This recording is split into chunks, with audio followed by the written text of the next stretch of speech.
Okay, let's be honest. I know that you have done this. I know that you have looked at the PokeBeach news from the newly revealed Japanese cards and have been absolutely blown away, proclaiming that this will be the new Biddiff and will break the format.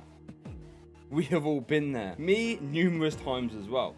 However, we're going to look at the times where the preset hype for a card was unwarranted. The times where the cards that looked like absolute world beaters flopped upon release and never saw the light of day, and never saw any real tournament success. And trust me, we have some proper stinkers.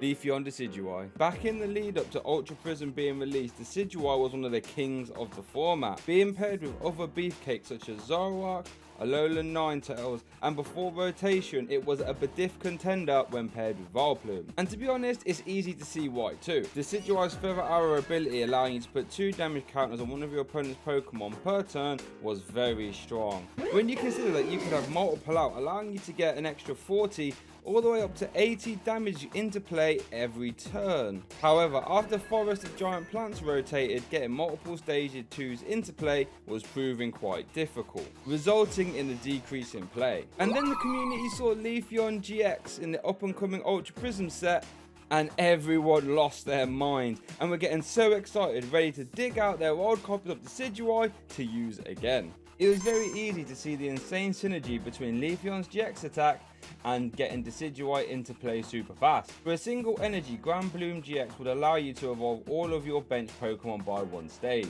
with a combination of Sun and Moon Eevee allowing you to evolve on turn 1 and Bridget allowing you to have 3 Rowlets in play. Your turn 1 board state could end the turn with a Leafeon GX in the active and 3 Dartrix on the bench. It's also worth noting that Leafeon GX in the active could then start attacking turn 2 with just a DCE attachment. Insane. There was even some synergy with Leafeon's ability, which allowed you to heal 50 damage when it's in the active position, meaning you can keep your costly evolutions in play even longer. However, even with Tapu Lele to grab the Bridget and Energy Evolution Eevee to get Leafeon into play, this was just way too clunky to see any form of semblance of success. Having to run all these full evolution lines just ate into the deck's consistency, and Leafeon Decidueye's hype died very, very fast. Lurantis Vileplume. However, if you was to rewind time a little bit more before Ultra Prism, you would be at the preset hype for the Sun and Moon base set. Now this was a fun time. GXs were all new mechanic and things were looking good, but the community was in a panic. You see, before Decidueye's main partner was Vileplume, everyone was convinced that Lurantis GX would be Vileplume's perfect partner, and it would absolutely destroy the format. While Lurantis didn't have much synergy with Vileplume outside of being Forest of Giant Plants compliant, allowing you to have an attacker that could set itself up easily via Flower Supply, even under item lock. And while 120 damage is pretty mediocre, Vileplume's disruption via its irritating pollen ability, you have a seemingly devastating combo. And you even have a nuke option with Chlorocyph. However, this saw zero success and it quickly fell aside to Decidueye Vileplume. Dark Box. Unified Minds birthed many successful archetypes like Welder Mewtwo and Mew and Tina Chomp. One archetype that was causing Burbank City Gym to explode was Dark Box. The combination of Weavile GX to move around energy to your really strong attackers such as Umbreon Darkrai, which had a solid 2-shot attack to the active with Black Lance that also did a 60 snipe to the bench, while also offering a disgusting auto KO plus trainer lock for your opponent via Dark Moon GX. If that didn't tickle your fancy, how about Sabletar, which took an extra prize card with Greedy Crush if it KO'd an EX or GX Pokemon, and since it did 210 damage, taking 3 prizes on the Dene seemed absolutely amazing.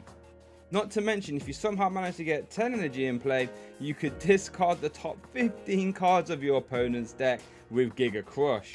Absolutely table destroying. You even had Naganadel to help get extra energy into play each turn, or you could even use red and blue. to not only evolve your Weavile, but it'd also get an extra 2 energy in play as well. And trust me when I say this deck's hype was insane. I was seeing it played everywhere at locals. However, like the other decks in this video, it required way too many moving pieces. While the tag teams were really strong attackers in their own right, they were both just too energy hungry for this deck to ever pop off realistically. With Umbreon Darkrai needing 5 energies for Dark Moon and Sabletar needing 5 energies for Greedy Crush 2. And it saw no event success, outside of one top 16 placement at the World Championships. Rayquaza VMAX is the most recent entry on this list. Coming out of Evolving Skies, it was looking like an absolute maverick, with its max burst attack doing 80 for each fire or electric energy you discard from the Rayquaza. Now, this sounds costly, right? Needing to discard 4 energy to OHKO other VMAX Pokemon. And this is pretty hard to stream. However, luckily in Evolving Skies, there was a Dynamotor Flaffy which would allow you to attach 1 lightning from your discard pile to one of your benched Pokemon. And this works, don't get me wrong. However, since you need to discard 3 or 4 lightnings for maximum effectiveness, it was kind of asking a lot for you to recycle this every turn. So Rayquaza list opted to play a couple copies of Rose, a supporter card which allowed you to attach 2 basic energies from your discard pile to one of your VMAX Pokemon. Sounds good, right? However, you had to discard all cards from your hand. Now, this drawback made Rose unplayable, as discarding your whole hand is way too costly. However, with Rayquaza, this wasn't quite the case, since it had a really good ability Azure Pulse, which lets you discard your hand and draw 3 cards, allowing you to effectively replenish your hand after the Rose, or even dump bad hands to get a new one. However, this didn't help Rayquaza at all, unfortunately, as discarding 4 energy a turn, even with the help of Rose and Flaffy, was just too much to ask. Especially considering that this existed at the same time as Rapid Strike Urshifu, which was an absolute terror for destroying bench Pokemon with its G-Max Rapid Flow attack. And unfortunately for all the Rayquaza lovers out there, Rayquaza VMAX as a standalone attacker saw no success. And that's pretty sad. But it is worth noting that we have seen these stage 1 reattaching decks see real good success in the past, with decks such as Malamar and Electric. But the final nail in the coffin for Rayquaza VMAX was that it was a stage 1, which ate into deck slots and made the deck a whole lot less consistent. For example, Malamar's main attacker was always basic Pokemon, either Necrozma GX or Ultra Necrozma GX. And in Electric's case, you always had Rayquaza EX.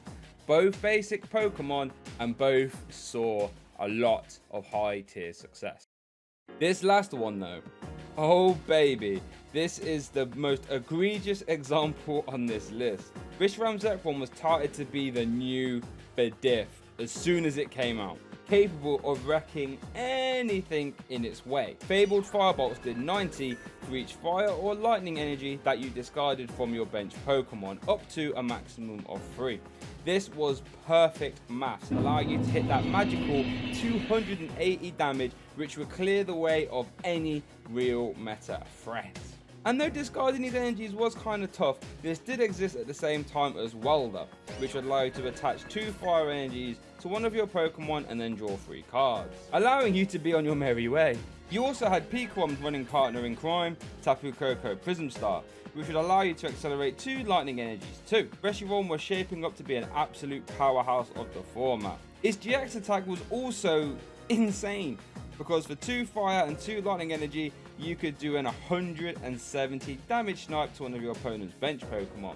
Really good for KOing Dedenne. However, if you played an Ends Resolve this turn, you could do another 170 damage snipe, allowing you to KO 2 Dedennes, or finish off another Pokemon that you previously hit. Ends Resolve allow you to burst energies into play, but it was kind of inconsistent at doing so, and could be extremely costly if the wrong resources got discarded.